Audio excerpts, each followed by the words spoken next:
So here's the question. Has science discovered God? Well, Einstein didn't believe it was possible, but Stephen Hawking said it might be the greatest scientific discovery of all time. So, what discovery has baffled the greatest scientific minds of the past century, and why has it caused them to rethink the origin of our universe? Well, new and more powerful telescopes have unlocked mysteries about our universe never before revealed, giving us amazing new scientific insight into the origin of life. Has science discovered God? But wait a minute. Hasn't science proven we don't need God to explain the universe? What is it about this discovery that is so fundamentally different, and why has it stunned the scientific world? Well, this discovery, along with what molecular biologists have learned about the sophisticated coding within DNA, have many scientists now admitting that the universe and life itself appear to be part of a grand design. One cosmologist put it this way: many scientists, when they admit their views, incline toward the design argument. Surprisingly, many scientists who are now talking about God have no religious belief whatsoever. So, what are these stunning discoveries that have scientists suddenly speaking of God? Well, there are three revolutionary discoveries from the fields of astronomy and molecular biology that really stand out. 1, the universe had a beginning. 2, the universe is just right for life. And 3, DNA coding reveals intelligence. The statements leading scientists have made about these discoveries may shock you. Let's take a look. The universe had a one-time beginning. Since the dawn of civilization, man has gazed in awe at the stars, wondering what they are and how they got there. Although on a clear night the unaided human eye can see only about 6,000 stars, Hubble and other powerful telescopes reveal there are a billion trillion stars clustered in over 100 billion galaxies. In fact, our sun is like one grain of sand amidst the world's beaches. But prior to the 20th century, the majority of scientists believed our own Milky Way galaxy was the entire universe, and that only about 100 million stars existed. Most scientists of the past believe that our universe never had a beginning. They believed that mass, space, and energy that compose our entire universe had always existed. But in the early 20th century, astronomer Edwin Hubble discovered that the universe is expanding. Rewinding the process mathematically, he calculated that everything in the universe, including matter, energy, space, and even time itself, actually had a beginning. Well, shockwaves hit the scientific community. Many scientists, including Einstein, reacted negatively. In what Einstein later called the biggest blunder of my life, he fudged the equations to avoid the implication that the universe had a beginning. Well, perhaps the most vocal adversary of the idea that the universe had a beginning was British astronomer Sir Frederick Hoyle, who sarcastically nicknamed the creation event a Big Bang. He stubbornly held to his steady-state theory that the universe had always existed. Well, so did Einstein and other scientists until the evidence for a beginning became overwhelming. The logical conclusion was like the proverbial elephant in the room, namely that something or someone beyond scientific investigation must have started it all. Then finally, in 1992, the COBE satellite experiments proved that the universe really did have a one-time beginning in an incredible flash of light and energy. Although some scientists called it the moment of creation, most preferred referring to it as the Big Bang. Astronomer Robert Jastrow tries to help us imagine how it all began. The picture suggests the explosion of a cosmic hydrogen bomb. The instant in which the cosmic bomb exploded marked the birth of the universe. So the conclusion is, everything in the universe came from nothing. Science is unable to tell us what or who caused the universe to begin, but some believe it clearly points to a creator. British theorist Edward Milne wrote a mathematical treatise on relativity, which concluded by saying, "As to the first cause of the universe, in the context of expansion, that is left to the reader to insert, but our picture is incomplete without him." Another British scientist, Edmund Whittaker, attributed the beginning of our universe to divine will constituting nature from nothingness.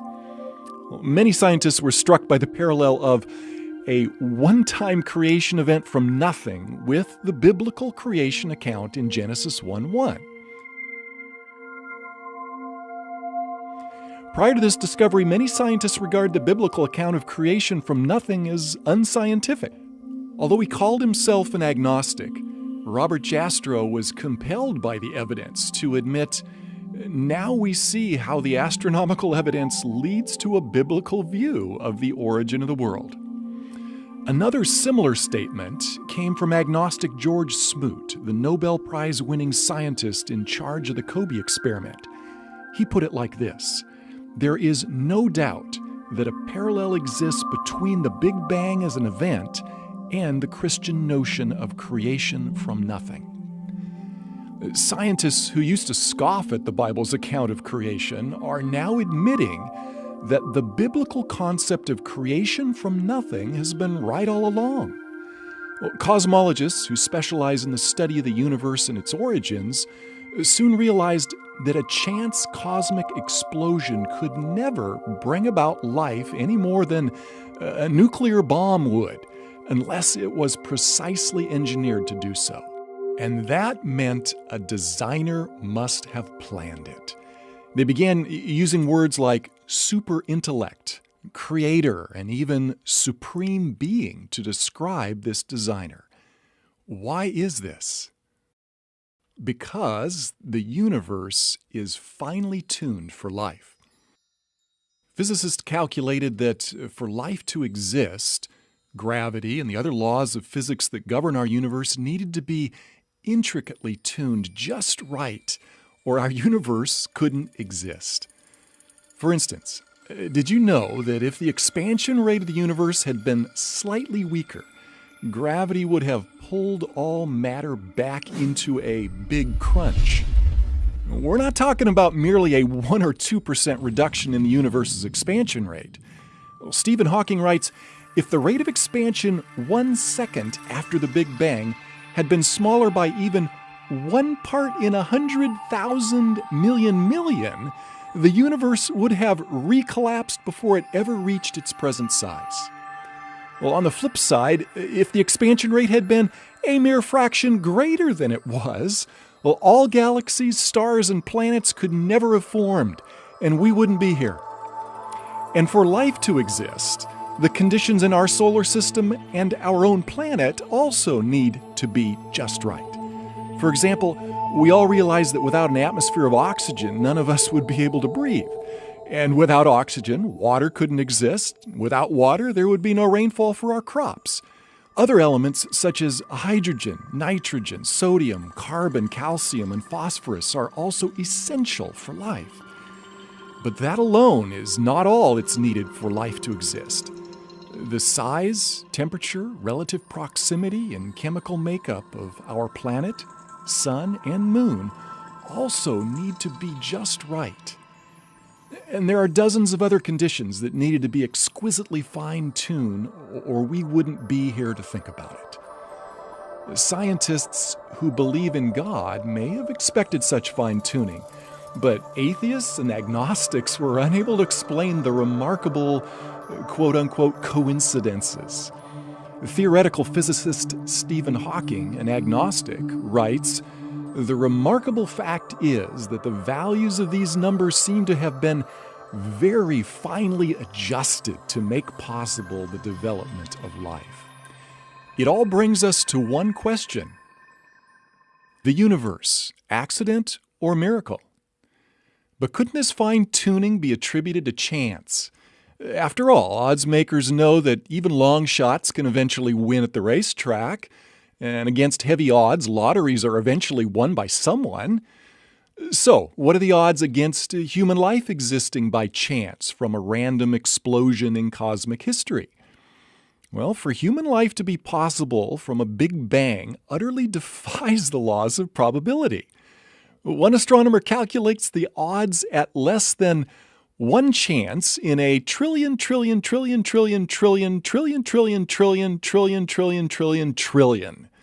In other words, it would be far easier for a blindfolded person in one try to discover one specially marked grain of sand out of all the beaches of the world. Look at it this way. The odds of one random Big Bang producing life as we know it would be like one person winning over 1,000 consecutive mega million-dollar lotteries after purchasing only a single ticket for each. Not very likely? Really quite impossible, unless it was fixed by someone behind the scenes, which is what everyone would think. And that is what many scientists are concluding. Someone behind the scenes designed and created the universe. Well, this new understanding of how miraculous human life is in our universe led the agnostic astronomer George Greenstein to ask, is it possible that suddenly, without intending to, we've stumbled upon the scientific proof of the existence of a supreme being? However, as an agnostic, Greenstein maintains his faith in science rather than a creator to ultimately explain our origins.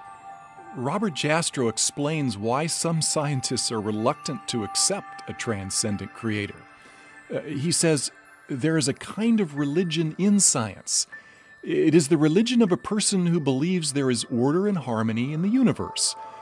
This religious faith of the scientists is violated by the discovery that the world had a beginning under conditions in which the known laws of physics are not valid, and as a product of forces or circumstances we cannot discover. When that happens, the scientist has lost control. If he really examined the implications, he would be traumatized. Well, it's understandable why scientists like Greenstein and Hawking seek other explanations rather than attribute our finely tuned universe to a creator. Hawking speculates that other unseen and unprovable universes may exist, increasing the odds that one of them, like ours, is perfectly fine-tuned for life. However, since his proposal is speculative and outside of verification, it can hardly be called scientific. Although he's also an agnostic, British astrophysicist Paul Davies dismisses Hawking's idea as too speculative. He writes, such a belief must rest on faith rather than observation. Although Hawking continues leading the charge to explore purely scientific explanations for our origins, other scientists, including many agnostics, have acknowledged what appears to be overwhelming evidence for a creator. Astronomer Frederick Hoyle wrote, a common sense interpretation of the facts suggests that a super intellect has monkeyed with physics as well as chemistry and biology, and that there are no blind forces worth speaking about in nature. Although Einstein wasn't religious and didn't believe in a personal God, he called the genius behind the universe an intelligence of such superiority that compared with it, all the systematic thinking and acting of human beings is an utterly insignificant reflection. Atheist Christopher Hitchens, who spent much of his life writing and debating against the existence of God, was most perplexed by the fact that life couldn't exist if things were different by just 1 degree or 1 hair. Davies acknowledges, there is for me powerful evidence that there is something going on behind it all. It seems as though somebody has fine-tuned nature's numbers to make the universe. The impression of design is overwhelming. But astronomy is not the only area where science has discovered evidence for design. There is another discovery, DNA, the language of life. As recent as 1953, molecular biologists discovered intricately complex design in the microscopic world of DNA. This tiny molecule has been called the brains behind each cell in our body, as well as every other living thing. Yet the more they discover about DNA, the more amazed they are at the brilliance behind it. Scientists who believe the material world is all that exists, like Richard Dawkins, argue DNA evolved by natural selection without a creator. Yet even most ardent evolutionists admit that the origin of DNA's intricate complexity is unexplainable. DNA's intricate complexity caused its co-discoverer, Francis Crick, to believe that it could never have originated on Earth naturally. Crick, an evolutionist, believed life is too complex to have originated on Earth and must have come from outer space. He wrote, "An honest man, armed with all the knowledge available to us now, could only state that, in some sense, the origin of life appears at the moment to almost be a miracle. So many are the conditions which would have had to have been satisfied to get it going." The coding behind DNA reveals such intelligence that it staggers the imagination. A mere pinhead volume of DNA contains information equivalent to a stack of paperback books that would encircle the Earth 5,000 times. And DNA operates like a language with its own extremely complex software code. Microsoft founder Bill Gates says that the software of DNA is far, far more complex than any software we have ever developed. Richard Dawkins and other evolutionary biologists believe that all this complexity originated through natural selection. Yet, as Crick, a Nobel Prize winner, remarked, natural selection could never have produced the first molecule. Many scientists believe that the coding within the DNA molecule points to an intelligence far exceeding what could have occurred by natural causes. In the early 21st century, noted atheist Anthony Flou's lifelong unbelief came to an abrupt end when he studied the remarkable intelligence behind DNA. Flou explains what changed his position. "What I think the DNA material has done is to show that intelligence must have been involved in getting these extraordinarily diverse elements together. The enormous complexity by which the results were achieved looked to me like the work of intelligence. It now seems to me that the finding of more than 50 years of DNA research have provided materials for a new and enormously powerful argument to design." Although Flou was not a Christian, he admitted that the software behind DNA is far too complex to have originated without a designer. All this scientific evidence leads us to honestly consider that life and the universe have the fingerprints of a creator. Are scientists now convinced that a creator has left his fingerprints on the universe? Although many scientists are still bent on squeezing God out of the universe, most recognize the religious implications of these new discoveries. In his book, The Grand Design, Stephen Hawking, who doesn't believe in a personal God, attempts to explain why the universe doesn't need God. Yet when faced with the evidence, even Hawking has also admitted there must be religious overtones. But I think most scientists prefer to shy away from the religious side of it. As an agnostic, world-renowned astronomer Robert Jastrow had no Christian agenda behind his conclusions. However, he freely acknowledges the compelling case for a creator.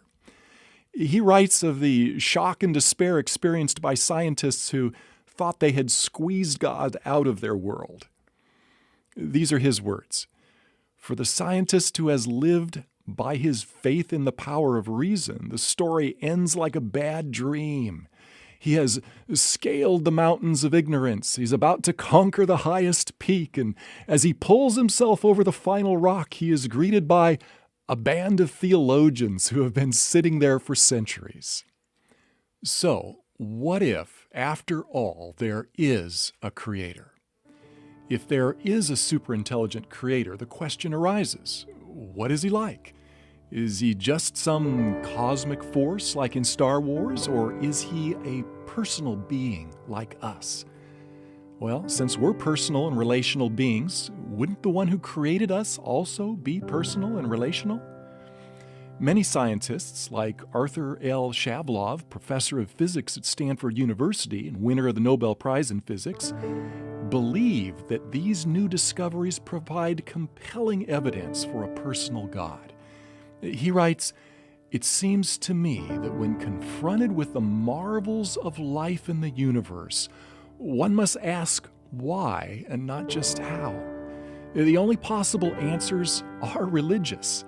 I find a need for God in the universe and in my own life." If God is personal, and since He has given us the ability to communicate, wouldn't we expect Him to communicate with us and let us know why we are here? Well, as we've seen, science is unable to answer questions about God and the purpose for life. However, since the Bible was right about creation from nothing, might it also be trustworthy regarding God, life, and purpose? 2,000 years ago, a man set foot on our planet who claimed to have the answer to life. Although his time on Earth was brief, his impact changed the world and is still felt today. His name is Jesus Christ. The eyewitnesses to Jesus Christ tell us that He continually demonstrated creative power over nature's laws. They tell us He was wise, humble, and compassionate. He healed the lame, deaf, and blind. He stopped raging storms instantly, created food for the hungry on the spot, turned water into wine at a wedding, and even raised the dead. Not only that, they claimed after His brutal execution that He Himself rose from the dead. They also tell us that Jesus Christ is the one who flung the stars into space, fine-tuned our universe, and created DNA. Could He be the one of whom Einstein unknowingly referred to as the superintelligence behind the universe? Could Jesus Christ be the one of whom Sir Frederick Hoyle unknowingly referred to as having monkeyed with physics, chemistry, and biology? Has the mystery of who is responsible for creating our universe and the intelligence behind DNA been revealed in the following account from the New Testament? Now Christ is the visible expression of the invisible God. He existed before creation began, for it was through Him that everything was made, whether spiritual or material, seen or unseen. Through Him and for Him also were created power and dominion, ownership and authority. In fact, every single thing was created through and for Him. Life from nothing began through Him, and life from the dead began through Him, and He is, therefore, justly called the Lord of all. Jesus spoke with authority about God's love for us and the reason He created us. He said He has a plan for our lives, and that plan centers on a relationship with Him. But for that relationship to be possible, Jesus had to die on the cross for our sins, and it was necessary for Him to rise from the dead so that we too could have life after death. As the Creator, Jesus certainly would have power over life and death, and those closest to Him claim they saw Him alive after He died and was buried for 3 days. If they were wrong, then Christianity's been founded upon a lie. But if they were right, such a miracle would substantiate all Jesus said about God, Himself, and us. But must we take the resurrection of Jesus Christ by faith alone, or is there solid historical evidence? Several skeptics began investigations into the historical record to prove the resurrection account false. What did they discover? Let me invite you to click on the link below to take a closer look at the evidence for the most fantastic claim ever made: the resurrection of Jesus Christ from the dead.